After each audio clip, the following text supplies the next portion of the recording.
Welcome back to thrills with HK. So ಇವತ್ತಿದೆ ನಮ್ಮ ಹತ್ರ the new 2024 KTM Duke 390 Gen 3. ಹಳೆ ಮಾಡಲ್ ಕಂಪೇರ್ ಮಾಡಿದ್ರೆ ನಿಮಗೆ ಪವರು ಜಾಸ್ತಿ ಮಾಡಿದ್ದಾರೆ, ಟಾರ್ಕು ಜಾಸ್ತಿ ಮಾಡಿದ್ದಾರೆ, ಎಲೆಕ್ಟ್ರಾನಿಕ್ಸು ಜಾಸ್ತಿ ಕೊಟ್ಟಿದ್ದಾರೆ. ಸೊ ಸಿಸಿಗೆ ಬಂದರೆ ಮುಂಚೆ ನಿಮಗೆ 373cc ಸಿಗ್ತಿತ್ತು, ಇವಾಗ ನಿಮಗೆ 399cc ಸಿಗುತ್ತೆ. ಆಲ್ಮೋಸ್ಟ್ ಇದು 400 ಸೆಗ್ಮೆಂಟಿಗೆ ಬರುತ್ತೆ. ಸೊ ಇದ್ರದ್ದು ಪವರ್ ಬಗ್ಗೆ ಮಾತಾಡಬೇಕಂದ್ರೆ ನಿಮಗೆ 46 PS ಆಫ್ ಪವರ್ ಪ್ರೊಡ್ಯೂಸ್ ಮಾಡುತ್ತೆ ಮತ್ತು 39 Nm ಆಫ್ ಟಾರ್ಕ್ ಸಿಗುತ್ತೆ. ಆ್ಯಂಡ್ ಇದರ ಎಲೆಕ್ಟ್ರಾನಿಕ್ಸ್ ನಿಮಗೆ ಲಾಂಚ್ ಕಂಟ್ರೋಲ್ ಸಿಗುತ್ತೆ, quick shifter up and down ಸಿಗುತ್ತೆ, ಟ್ರಾಕ್ಷನ್ ಕಂಟ್ರೋಲ್ ಸಿಗುತ್ತೆ ಮತ್ತು ಇನ್ನೂ ಬೇಜಾನಿದೆ. ಸೊ ಎಲೆಕ್ಟ್ರಾನಿಕ್ಸ್ ಬಗ್ಗೆ ಆಮೇಲೆ ಮಾತಾಡೋಣ. ಫಸ್ಟು ಫ್ರಂಟ್ ಪಾರ್ಟಲ್ಲಿ ಏನೇನಿದೆ ಅಂತ ನೋಡ್ಕೊಂಬರೋಣ ಬನ್ನಿ. ಫ್ರಂಟಲ್ಲಿ ನೀವು ನೋಡಿದ್ರೆ ಬ್ಯೂಟಿಫುಲ್ LED ಹೆಡ್ಲೈಟ್ಸ್ ಬರುತ್ತೆ. ಎಷ್ಟು ಅಗ್ರೆಸಿವ್ ಆಗಿ ಕಾಣ್ತೈತೆ ನೋಡಿ, ಒಳ್ಳೆ ಸೂಪರ್ ಡ್ಯೂಕ್ 1290 1390 ಬರುತ್ತಲ್ಲ ಆ ಥರ ಕಾಣ್ತಾಯಿದೆ. ಫುಲ್ ಅಗ್ರೆಸಿವ್ ಆಗಿ ಕ್ರೇಜಿಯಾಗಿ ಕಾಣ್ತಾಯಿದ್ದು ಮಾತ್ರ ಹೆಡ್ಲೈಟ್ಸು. ಸೊ ಸಸ್ಪೆನ್ಷನ್ ಬಂದು ನಿಮಗೆ WP ಅಪೆಕ್ಸ್ ಸಸ್ಪೆನ್ಷನ್ ಸಿಗುತ್ತೆ. ಸೊ ಇದು ಬಂದು ಅಡ್ಜಸ್ಟಬಲ್ ಸಸ್ಪೆನ್ಷನು. ಮತ್ತು ರೇರಲ್ಲಿ ಬಂದು ನಿಮಗೆ ಮೋನೋಸಾಕ್ ಸಸ್ಪೆನ್ಷನ್ ಸಿಗುತ್ತೆ, ಅದು ಅಡ್ಜಸ್ಟಬಲ್. ಹಿಂದೆನೂ ನೋಡ್ಬೋದು ನೀವು, ನಿಮಗೆ LED ಟೈಲೈಟ್ ಸಿಗುತ್ತೆ. ಹಿಂದೆ ಬಂದು ನಿಮಗೆ 320mm ಫ್ರಂಟ್ ಡಿಸ್ಕ್ ಸಿಗುತ್ತೆ, ಮತ್ತು ಹಿಂದೆ ಬಂದು ನಿಮಗೆ 240mm ರೇರ್ ಡಿಸ್ಕ್ ಸಿಗುತ್ತೆ. ಸೊ ಇದ್ರದ್ದು ಸೀಟ್ ಹೈಟ್ ಬಂದು ನಿಮಗೆ 800mm ಬರುತ್ತೆ, ಮತ್ತು ಗ್ರೌಂಡ್ ಕ್ಲಿಯರೆನ್ಸ್ ಬಂದು 183mm ಬರುತ್ತೆ. ಸೊ ಇದರಲ್ಲಿ ಬಂದು ನಿಮಗೆ ಏರ್ ಬಾಕ್ಸು ದೊಡ್ಡದು ಮಾಡಿದ್ದಾರೆ. ಸೊ ಈ ಥರ ಎಳ್ದಿದ್ದಾರೆ ನಿಮಗೆ. ಮತ್ತು ಇದು ಬಂದು ನಿಮಗೆ ಅಲ್ಯೂಮಿನಿಯಂ ಫ್ರೇಮ್ಸ್ ಬರುತ್ತೆ ಇಲ್ಲಿ ಸೈಡಲ್ಲಿ. ಆ್ಯಂಡ್ ಇದು ಬಂದು ಮೆಟಲ್ ಟ್ಯಾಂಕ್ ಬರುತ್ತೆ. ಸೊ ಇದು ಬಂದು 15 ಲೀಟರ್ಸ್ ಫ್ಯೂಲ್ ಕೆಪಾಸಿಟಿ ಇದೆ ಅದಕ್ಕೆ. ಸೊ ಫ್ರಂಟಲ್ಲಿ ಬಂದು ನಿಮಗೆ 5" TFT ಡಿಸ್ಪ್ಲೇ ಬರುತ್ತೆ. ಆ್ಯಂಡ್ ಇದ್ರ ಬಟನ್ಸ್ ಎಲ್ಲ ನೋಡಿದ್ರೆ ನಿಮಗೆ ಸಿಕ್ಕಾಪಟ್ಟೆ ಪ್ರೀಮಿಯಮ್ ಆಗಿ ಕೊಟ್ಟಿದ್ದಾರೆ, ಸಕ್ಕತ್ತಾಗಿದೆ ಮಾತ್ರ ಬಟನ್ಸ್ ಎಲ್ಲ. ಸೊ ಇದ್ರಲ್ಲಿ ಬಂದು ನಿಮಗೆ 3 ರೈಡಿಂಗ್ ಮೋಡ್ ಬರುತ್ತೆ. ಸೊ ಇದು ಸ್ಟ್ರೀಟ್ ಮೋಡು, ರೈನ್ ಮೋಡು ಮತ್ತು ಟ್ರ್ಯಾಕ್ ಮೋಡು. ಸೊ ಇದರಲ್ಲಿ 3 ರೈಡಿಂಗ್ ಮೋಡ್ ಬರುತ್ತೆ. ಮತ್ತು ನೀವು ABS ಬೇಕಂದರೆ ಆನ್ ಮಾಡ್ಕೊಬೋದು, ಆಫ್ ಮಾಡ್ಕೊಬೋದು. ಸೊ ಸೂಪರ್ ಮೋಟೋ ಅಂತ ಬರುತ್ತೆ. ಸೂಪರ್ ಮೋಟೋ ಅಂದರೆ ಏನಿಲ್ಲ, ನೀವು ABSನ ಆನ್ ಮಾಡ್ಕೊಬೋದು ಇಲ್ಲ ಆಫ್ ಮಾಡ್ಕೊಬೋದು ಆ ಥರ. ಮತ್ತು ಇಲ್ಲಿ ಟ್ರಾಕ್ಷನ್ ಕಂಟ್ರೋಲ್ ಸಿಗುತ್ತೆ ನಿಮಗೆ. ಟ್ರಾಕ್ಷನ್ ಕಂಟ್ರೋಲ್ ಆನ್ ಮಾಡ್ಕೊಬೋದು ಇಲ್ಲ ಆಫ್ ಮಾಡ್ಕೊಬೋದು. ಮತ್ತು ಲಾಂಚ್ ಕಂಟ್ರೋಲ್ ಸಿಗುತ್ತೆ. ಆ್ಯಂಡ್ ಬೈಕ್ ಇನ್ಫೋಗೆ ಹೋದರೆ ನಿಮಗೆ coolant temperature, fuel range, battery, so service ಯಾವಾಗ ಮಾಡಿಸ್ತೀರಾ ಎಲ್ಲ ತೋರಿಸ್ಬಿಡುತ್ತೆ ಇದರಲ್ಲೇ. ಆ್ಯಂಡ್ ಇನ್ನೂ ಕೆಳಗೋದ್ರೆ ನೀವು ಟ್ರಿಪ್ ಇನ್ಫೋಗೆ ಹೋದರೆ ಸೊ ನೀವು ಟ್ರಿಪ್ ಸೆಟ್ ಮಾಡ್ಕೊಬೋದು. ಆ್ಯಂಡ್ ಸ್ಪೀಡ್ ಕಂಟ್ರೋಲ್ ಇದೆ, ಸ್ಪೀಡ್ ಕಂಟ್ರೋಲ್ ಸೆಟ್ ಮಾಡ್ಕೊಬೋದು ನೀವು. ಫಸ್ಟ್ ಆಫ್ ಆಲ್ ಯಾರು ಸ್ಪೀಡ್ ಕಂಟ್ರೋಲ್ ಎಲ್ಲ ಸೆಟ್ ಮಾಡ್ಕೊಳ್ಳಲ್ಲ, ಅದು ಗೊತ್ತಿರೋದೇ ಆದರೂ. ಸೊ ಇದೆಲ್ಲ ಫೀಚರ್ಸ್ ಕೊಟ್ಟಿದ್ದಾರೆ. ಆ್ಯಂಡ್ ಇನ್ನೂ ಕೆಳಗೆ ಬಂದರೆ ನಿಮಗೆ ಇಲ್ಲಿ ಫೇವ್ರೇಟ್ಸ್ ಅಂತ ಐತೆ, ಕ್ವಿಕ್ ಸೆಲೆಕ್ಟರು, ಕನೆಕ್ಟಿವಿಟಿ, ಬ್ಲೂಟೂತ್ ಕನೆಕ್ಟಿವಿಟಿ ಮಾಡ್ಕೊಬೋದು ನೀವು, ಕ್ವಿಕ್ ಶಿಫ್ಟರು, ಶಿಫ್ಟ್ ಲೈಟು, ಮತ್ತು ಕ್ಲಾಕ್ ಆ್ಯಂಡ್ ಲೈಟ್ ಸೆಟ್ ಮಾಡ್ಕೊಬೋದು, ಯೂನಿಟ್ಸು ಮತ್ತು ಲ್ಯಾಂಗ್ವೇಜ್ ಎಲ್ಲ ಸೆಟ್ ಮಾಡ್ಕೊಬೋದು ಇದರಲ್ಲಿ. ಸೊ ಅಷ್ಟೇ ಇದ್ರದ್ದು ಫೀಚರ್ಸು. ಸೊ ಬಾಯ್ಸ್ ಇವಾಗ ಓಡಿಸೋಣ. ಸೊ ಬಾಯ್ಸ್ ಇವಾಗ ರೈಡ್ ಮಾಡಿ ನೋಡೋಣ Duke 390ನ, the packet rocket.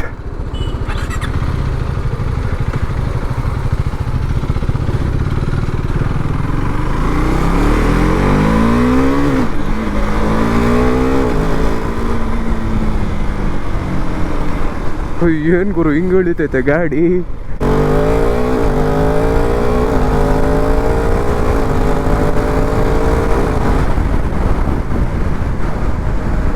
Quick shifter ಸ್ವಲ್ಪ ಹಾರ್ಡ್ ಇದೆ, ಡೌನ್ ಶಿಫ್ಟು ಸ್ಮೂತ್ ಇದೆ, ಅಪ್ ಶಿಫ್ಟು ಸ್ವಲ್ಪ ಹಾರ್ಡ್ ಇದೆ.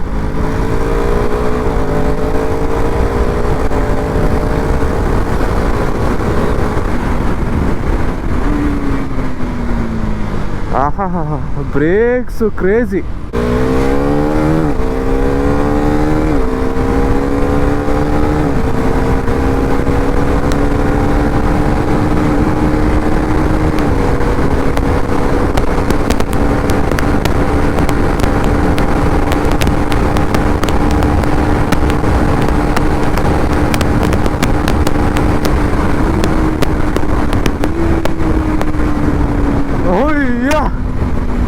ಏನ್ ಸಕ್ಕತ್ತಾಗೈತೆ ಗುರು ಗಾಡಿ, ಇದು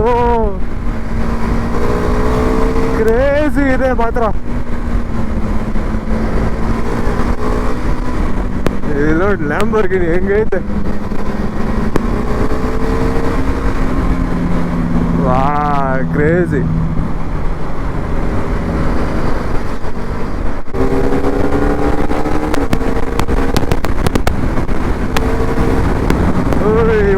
ಕಾರ್ಗಳೈತಲ್ಲಪ್ಪ.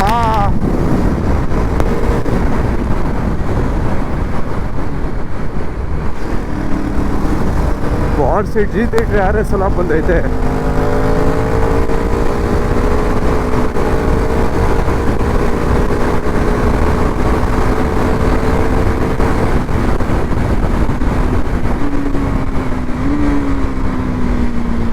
ಡ್ಯಾಮ್ ಡೂಡ್, ಡೌನ್ ಶಿಫ್ಟ್ ಮಾತ್ರ ಹೆವಿ ಸ್ಮೂತ್ ಇದೆ. ಕ್ವಿಕ್ ಶಿಫ್ಟರೇ ನನ್ನ ಮಗಂದು ಹಾಡಿರೋದು.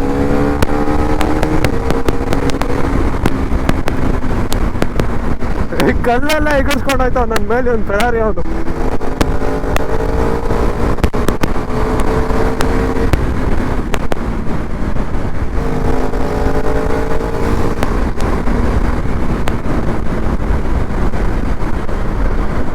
ಇನ್ನೊಂದಂದ್ರೆ ಇದು ಗಾಡಿ ನನ್ನ ಮಗಂದು ಹೆವಿ ಒಂಥರ ಸೈಕಲ್ ಇದ್ದಂಗೆ ಐತೆ. ಅಂದರೆ ಕುಳ್ಳ ಗಾಡಿ ಅಲ್ವಾ, ಕ್ರೇಜಿ. ಇರು ಹಿಂದೆ ನಾ ಬರುತ್ತೆ ನೋಡೋಣ.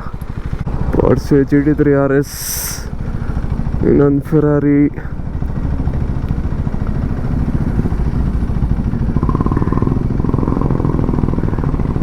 ಕ್ರೇಜಿ ಆಗೈತೆ ಗಾಡಿ.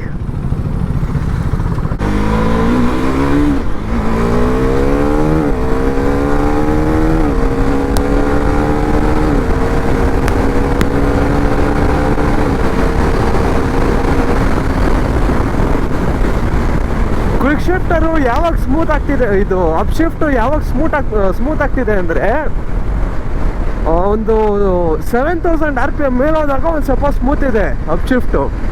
ಅದಕ್ಕಿಂತ ಮುಂಚೆ ಅಂದರೆ ಹಾರ್ಡಿದೆ. ಇನ್ನೊಂದೇನೆಂದರೆ ಇದು ಹಿಂಗೆ ಕೂತ್ಕೊಳ್ಳೋಕ್ಕೆ ಸರಿ ಇಲ್ಲ ಗಾಡಿ. ಇದು ಒಂದು ಏನಂದರೆ ಫುಲ್ ಚಿಕ್ಕದೈತೆ ಗಾಡಿ. ಇನ್ನೊಂದು ಈಗ ಹಿಂದೆ ಹೋಗಿ ಹಿಂಗೆ ಮುಂದೆ ಬರಬೇಕು ಅಂದರೆ, ಒಂಥರ ಪುಷ್ ಮಾಡಬೇಕು ಅಂದರೆ ಹಿಂದೆ ಹೊಡಿಯುತ್ತೆ, ಹಿಂದೆ ಸೀಟ್ ಹೊಡಿಯುತ್ತೆ, ಅಂದರೆ ಬೊಮ್ಮೆ ಹೊಡಿಯುತ್ತೆ ಹಿಂದ್ಗಡೆ. ನೀವು ಹಿಂದೆನೂ ಹೋಗೋಕ್ಕಾಗಲ್ಲ, ಮುಂದೆನೂ ಬರೋಕ್ಕಾಗಲ್ಲ, ಆ ಥರ ಸೀಟಿದು. ಸೀಟು ಓಕೆ, ಕಂಫರ್ಟೇಬಲ್ ಅಷ್ಟೊಂದು ಏನು ಕಂಫರ್ಟೇಬಲ್ ಇಲ್ಲ, ಒಂದು ರೇಂಜಿಗಿದೆ ಅಷ್ಟೇ. ಅದು ಬಿಟ್ಟರೆ ಎಲ್ಲ ಚೆನ್ನಾಗಿದೆ ಗಾಡಿ. ಪವರ್ ಅಂತೂ ಕ್ರೇಜಿ ಆಗೈತೆ ಗುರು, ಸರಿಯಾಗಿ ಎಳಿತಿದೆ ಗಾಡಿ. ಕ್ರೇಜಿ ಆಗಿದೆ ಮಾತ್ರ. ಆಟ ಆಡ್ಕೊಂಡು ಓಡ್ಬೋದು ಈ ಗಾಡಿಯಲ್ಲಿ. ಸುಮ್ಮನೆ ನೋಡು, ಅಷ್ಟು ಲೈಟ್ ವೆಯ್ಟು, ಹಿಂಗೆ ಆಟ ಆಡ್ಕೊಂಡು ಹೋಗ್ಬಿಡ್ಬೋದು ಗಾಡಿಯಲ್ಲಿ. ಇದು ಒಳ್ಳೆ ಗಾಡಿ ಬಿಟ್ಟವನು ಮಾತ್ರ KTM ಕೇಳಬೇಕಾ? ಫಸ್ಟ್ ಆಫ್ ಆಲ್ ನೀವು ಯಾರ್ಯಾರು KTMನ ಚಪ್ರಿ ಅಂತೀರೋ ನೀವೇ ಚಪ್ರಿಗಳು. ಒಂದು ತಿಳ್ಕೊಳ್ಳಿ, ಯಾವತ್ತು ಬೈಕ್ಸು ಚಪ್ರಿ ಬೈಕ್ಸ್ ಅಲ್ಲ ಆಯಿತಾ. ಆ ಬೈಕ್ನ ಓಡಿಸ್ತಾನಿರ್ತಾನಲ್ಲ ಅವನು ಚಪ್ರಿ. ಸುಮ್ಮನೆ ಬೈಕ್ಸ್ ಬಗ್ಗೆ ಏನೇನೋ ಮಾತಾಡೋದಲ್ಲ ಗೊತ್ತಿಲ್ಲದೆ. KTM ಥರ ಬೈಕ್ ಇವಾಗಂಟ ಯಾವ ನನ್ನ ಮಗನೂ ಮಾಡೋಕ್ಕಾಗಿಲ್ಲ. ನೆಕ್ಸ್ಟ್ ಲೆವೆಲ್ ಬೈಕ್ಸು KTMದೆಲ್ಲ. ಅದು ಇದ್ರ ಪವರ್ ಅಂತೂ ಏನು ಸೈಕ್ ಆಗಿದೆ ಗೊತ್ತಾ, ಪವರ್ ಮಾತ್ರ ಇದ್ರದ್ದು.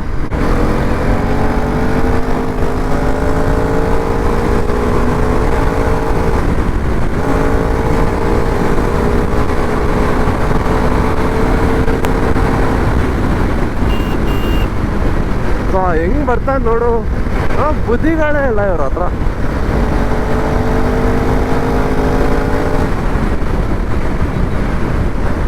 ಸೈಕ್ ಗಾಡಿ ಓಡಿಸಿದ್ರೆ ಓಡಿಸ್ತಾನೆ ಇರ್ಬೇಕು ಅನ್ಸ್ತೈತಪ್ಪ.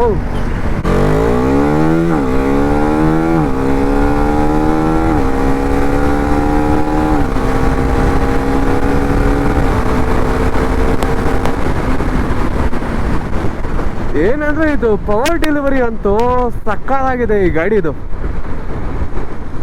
ಬೇರೆ ಲೆವೆಲ್ ಇದೆ ಪವರ್ ಡೆಲಿವರಿ ಇದ್ರದ್ದು. ಆ್ಯಂಡ್ ಬ್ರೇಕಿಂಗ್ಸ್ ಬಗ್ಗೆ ಹೇಳ್ಬೇಕಂದ್ರೆ ಸಿಕ್ಕಾಪಟ್ಟೆ ಶಾರ್ಪ್ ಇದೆ. ನಂಗೆ ಸಿಕ್ಕಾಪಟ್ಟೆ ಇಷ್ಟ ಆಯಿತು ಬ್ರೇಕಿಂಗ್ ಇದ್ರ ಗಾಡಿದು. ಆ್ಯಂಡ್ ಟೈರ್ಸು ಪರವಾಗಿಲ್ಲ, ಗ್ರಿಪ್ಪು ಚೆನ್ನಾಗೇ ಐತೆ. ಏನಂದರೆ ವಾಬಲ್ ಆಗುತ್ತೆ ಗಾಡಿ, ಏನು ಮಾಡೋಕ್ಕಾಗಲ್ಲ ಗುರು, ವಿಂಡ್ ಬ್ಲಾಸ್ಟ್ ಹೊಡಿಯುತ್ತಲ್ಲ. ಆ್ಯಂಡ್ ಇನ್ನೊಂದೇನೆಂದರೆ ನಿಮ್ಮದು ಟೈರ್ ಪ್ರೆಷರ್ ಜಾಸ್ತಿ ಇದ್ರೂ ವಾಬಲ್ ಆಗುತ್ತೆ ಗಾಡಿ. ಸೊ ಟೈರ್ ಪ್ರೆಷರ್ ಎಲ್ಲ ನೋಡ್ಕೊಬೇಕು ನೀವು. ಆ್ಯಂಡ್ ವಿಂಡ್ ಬ್ಲಾಸ್ಟ್ ಇರುತ್ತಲ್ಲ, ಸೊ ವಾಬಲ್ ಆಗೇ ಆಗುತ್ತೆ. ನೇಕೆಡ್ ಬೈಕ್ಸ್ ಅಲ್ವಾ, ಏನೂ ಮಾಡೋಕ್ಕಾಗಲ್ಲ. ಸೀರಿಯಸ್ ಆಗಿ ಗಾಡಿ ಓಡ್ಸೋಕ್ಕೆ ಮಾತ್ರ ಎಳ್ದು ಬಿಸಾಕುತ್ತೆ ಗಾಡಿ. ಒಳ್ಳೆ ಪವರು, ಒಳ್ಳೆ ಟಾರ್ಕ್ ಇದೆ.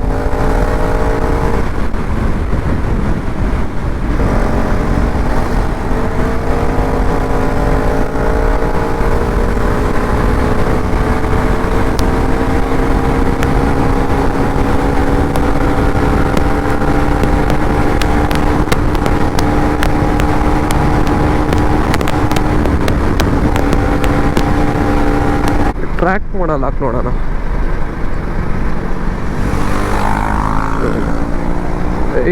ಹೋಗ ಸೆಟ್ ಆಗೋ.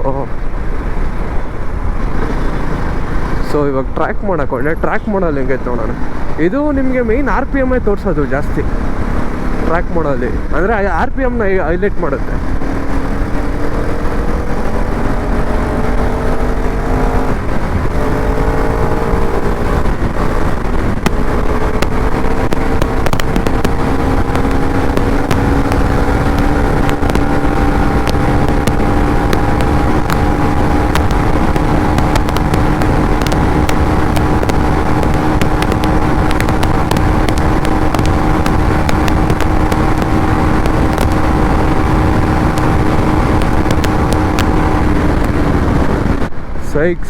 ಸೈಕ್ ಆಗಿದೆ ಮಾತ್ರ.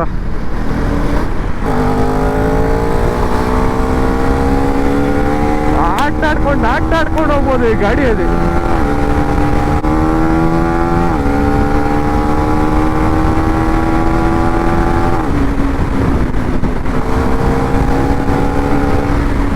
ವಾವ್, ನಿಜ KTM ಯಾವತ್ತಿದ್ರು KTM. ನಮ್ಮ ಮಗನ KTM ಥರ ಬೈಕ್ಸ್ ಇವಾಗ ಗಂಟ ಯಾವ ನನ್ನ ಮಗನೂ ಮಾಡೋಕ್ಕಾಗಿಲ್ಲವ. ಇದನ್ನೋಗಿ ಚಪ್ರಿ ಬೈಕ್ಸ್ ಹತ್ತಾರೆ.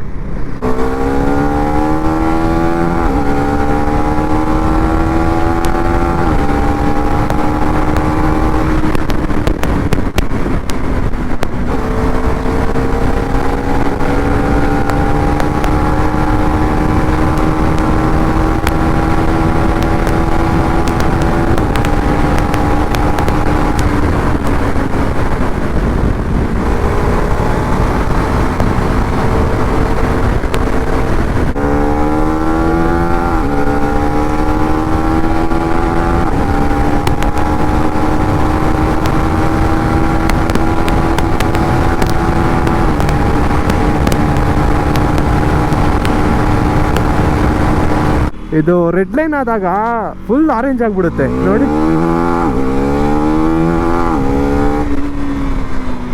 ಫುಲ್ಲು ಅದು ಮಸ್ತಾಗಿ ಕಾಣುತ್ತೆ ಇದು ಆರೆಂಜ್ ಆದಾಗ.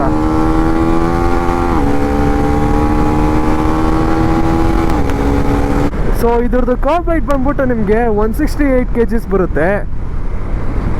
ಮತ್ತು ಇದು ಬಂದು 399cc liquid cooled engine, single cylinder engine. ಸ್ಟಾರ್ಟಿಂಗಲ್ಲೇ ಹೇಳಿದ್ದೀನಿ, ಅದು ಹೇಳಿರಲಿಲ್ಲ, ಸಿಂಗಲ್ ಸಿಲಿಂಡರ್ ಲಿಕ್ವಿಡ್ ಕೂಲ್ಡ್ ಹೇಳಿರಲಿಲ್ಲ, ಅದು ಇವಾಗ ಹೇಳ್ತೀನಿ. 399cc single cylinder liquid cooled engine. Single cylinder ಗಾಡಿಯಲ್ಲಿ ಪವರ್ಫುಲ್ ಗಾಡಿ ಅಂದರೆ ಇದೆ, ಬೇರೆ ಮಾತೇ ಇಲ್ಲ. ಬೇರೆ ಯಾವ ಗಾಡಿನೂ ಇಷ್ಟು ಪವರ್ಫುಲ್ ಇಲ್ಲ ಸಿಂಗಲ್ ಸಿಲಿಂಡರ್ ಇಂಜಿನಲ್ಲಿ. ಅಂದರೆ 400cc ಸೆಗ್ಮೆಂಟ್ಸಲ್ಲಿ ಅಂದರೆ 400cc ಬರುತ್ತೆ ಇದು, ಹಂಗಂತ ಏನಿಲ್ಲ. ಯಾಕಂದರೆ 399cc ಅಲ್ವಾ, 400cc ಸೆಗ್ಮೆಂಟ್ಸ್ಗೆ ಬರುತ್ತೆ ಇದು. ಈ ಗಾಡಿ ಬಗ್ಗೆ ಓವರಾಲ್ ಆಗಿ ಹೇಳಬೇಕು ಅಂದರೆ ಮಾತ್ರ ಕ್ರೇಜಿಯಾಗಿದೆ ಮಾತ್ರ. ಗಾಡಿ ಸಕ್ಕತ್ತಾಗಿದೆ. ಏನಂದರೆ ಹೈಟ್ ಇರೋರಿಗೆ ಕಂಫರ್ಟ್ ಇರೋಲ್ಲ ಗಾಡಿ. ಆಮೇಲೆ ಕೂತ್ಕೊಳ್ಳೋಕ್ಕೂ ಅಷ್ಟೇ ಒಂಥರ ಸೀಟ್ಸ್ ಎಲ್ಲ ಸ್ವಲ್ಪ ಹಾರ್ಡ್ ಇದೆ, ಅಂದರೆ ಒಂಥರ ಸಾಫ್ಟು ಇಲ್ಲ ಹಾರ್ಡು ಇಲ್ಲ, ಆ ಥರ ಐತೆ. ಆ ರೇಂಜ್ಗೆಲ್ಲ ಡಿಸ್ಕಂಫರ್ಟ್ ಇಲ್ಲ, ಒಂಥರ ಕಂಫರ್ಟು ಐತೆ, ಒಂದು ಕಡೆ ಡಿಸ್ಕಂಫರ್ಟು ಐತೆ. ಆ್ಯಂಡ್ ಪವರ್ದಂತೂ ಪವರ್ಗೆಲ್ಲ ಕಾಂಪ್ರಮೈಸೇ ಮಾಡಿಲ್ಲ. KTM is power is KTM ಅಂದರೆ ಪವರೇನೇ ಮೇಯ್ನು. ಆ್ಯಂಡ್ ಬ್ರೇಕ್ಸು ಅಷ್ಟೇ, ಬ್ರೇಕ್ಸ್ ಅಂತೂ ಸಿಕ್ಕಾಪಟ್ಟೆ ಶಾರ್ಪ್ ಇದೆ ಬ್ರೇಕ್ಸು. ಸೊ ಕ್ರೇಜಿಯಾಗಿದೆ ಬ್ರೇಕ್ಸ್ ಎಲ್ಲ. ಅದು ನನ್ನ ಮೇಯ್ನ್ ಇಷ್ಟ ಆಗಿದೆ ಈ ಗಾಡಿಯಲ್ಲಿ ಅಂದರೆ ಪವರು ಮತ್ತು ಬ್ರೇಕ್ಸು. ಆ್ಯಂಡ್ ಕ್ವಿಕ್ ಶಿಫ್ಟರ್ ಹೇಳ್ಬೇಕಂದ್ರೆ ನಾನು ಆಲ್ರೆಡಿ ಹೇಳ್ದಂಗೆ ಅದು 5000 RPM ಆದಾಗ ಒಂದು ಸ್ವಲ್ಪ ಪರವಾಗಿಲ್ಲ, ಒಂದು ರೇಂಜಿಗೆ ಸ್ಮೂತ್ ಇರುತ್ತೆ. 7000 RPM ಆದಾಗ ಅಪ್ ಶಿಫ್ಟ್ ಅಂತೂ ಬೇರೆ ಲೆವೆಲ್ ಸ್ಮೂತ್ ಇರುತ್ತೆ, ಸಖತ್ತು ಸ್ಮೂತ್ ಇರುತ್ತೆ ಅಪ್ ಶಿಫ್ಟು 7000 RPM ಆದಾಗ. ಸೊ ಡೌನ್ ಶಿಫ್ಟ್ ಎಲ್ಲ ಹೆವಿ ಸ್ಮೂತ್ ಇದೆ, ಆರಾಮಾಗಿ ಮಾಡ್ಕೊಬೋದು ಡೌನ್ ಶಿಫ್ಟ್ ಎಲ್ಲ, ಅದು ಕ್ರೇಜಿ ಆಗಿದೆ ಡೌನ್ ಶಿಫ್ಟು.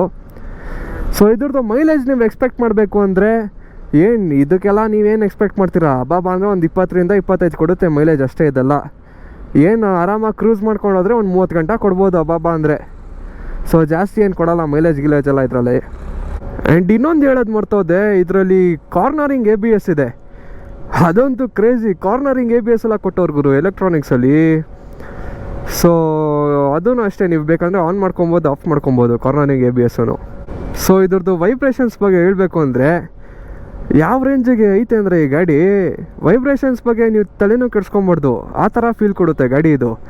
ಏನಂದರೆ ವೈಬ್ರೇಷನ್ಸು ಇಲ್ಲ ಆ್ಯಕ್ಚುಲಿ ಗಾಡಿಯಲ್ಲಿ ಹೇಳ್ಬೇಕಂದ್ರೆ, ಏನು ಸ್ಲೈಟಾಗಿ ಅನಿಸ್ಬೋದು ಅಷ್ಟೇ ವೈಬ್ರೇಷನ್ಸು. ಆ್ಯಕ್ಚುಲಿ ಹೇಳ್ಬೇಕಂದ್ರೆ ಫೀಲ್ ನಿಂಗೆ ಗಾಡಿ ಓಡಿಸಿದ್ರೆ ಅದು ಫೀಲೇ ಆಗೋಲ್ಲ ವೈಬ್ರೇಷನ್ಸು, ಆ ಥರ ಐತೆ ಗಾಡಿ ಇದು. ಸೊ ವೈಬ್ರೇಷನ್ಸ್ ಬಗ್ಗೆ ಎಲ್ಲ ತಲೆ ಕೆಡ್ಸ್ಕೊಳಕ್ಕೆ ಹೋಗ್ಬಿಡಿ. ಸೊ ಅಷ್ಟೇ ಈ ಗಾಡಿ ಬಗ್ಗೆ, ಬೇರೆ ಏನೂ ಇಲ್ಲ ಹೇಳೋಕ್ಕಿದ್ರ ಬಗ್ಗೆ. ಸೊ ಇದ್ರದ್ದು ಎಕ್ಸ್ ಶೋರೂಮ್ ಪ್ರೈಸ್ ಬಂದ್ಬಿಟ್ಟು ನಿಮಗೆ 3,11,000 ಆಗುತ್ತೆ. ಸೊ ಆನ್ ರೋಡು ಫುಲ್ಲು ಬೆಂಗಳೂರಲ್ಲಿ ನಿಮಗೆ ಒಂದು 4,10,000 ಆ ರೇಂಜಿಗೆ ಬರುತ್ತೆ. ಸೊ ಯಾರಾದರೂ ಪ್ಲ್ಯಾನ್ ಆಗ್ತಿದ್ರೆ ಈ ಗಾಡಿ ತೊಗೊಬೇಕು ಅಂತ ಕಣ್ಣು ಮುಚ್ಕೊಂಡು ತೊಗೊಬೋದು ಈ ಗಾಡಿ. ಏನಂದರೆ ಪ್ರೈಸ್ ಬಗ್ಗೆ ಓಕೆ, ಈ ಕಡೆ ಜಾಸ್ತಿನೂ ಅಂತ ಹೇಳೋಕ್ಕಾಗಲ್ಲ, ಈ ಕಡೆ ಕಮ್ಮಿನೂ ಅಂತ ಹೇಳೋಕ್ಕಾಗಲ್ಲ, ಆ್ಯಾವ್ರೇಜು ಪ್ರೈಸ್ ಅಲ್ಲ. ಸೊ ಯಾರಾದರೂ ಈ ಗಾಡಿ ತೊಗೊಬೇಕು ಅಂದರೆ ಕ್ರೇಜಿ ಆಗಿದೆ ಮಾತ್ರ ಗಾಡಿ, ನನಗಂತೂ ಸಖತ್ ಇಷ್ಟ ಆಯಿತು. ಸೊ ಒಂದ್ಸತಿ ಲುಕ್ಸು ತೋರಿಸ್ಬಿಡ್ತೀನಿ.